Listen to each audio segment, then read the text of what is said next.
Hello दोस्तों, classified vocabulary में आज हम सीखेंगे पक्षियों के नाम। क्रो।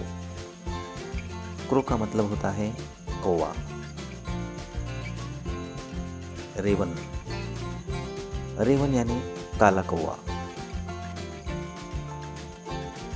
कुकू। कुकू यानी कोयल। बैट। बैट का मतलब होता है चमगादड़। काइट। काइट यानी चील।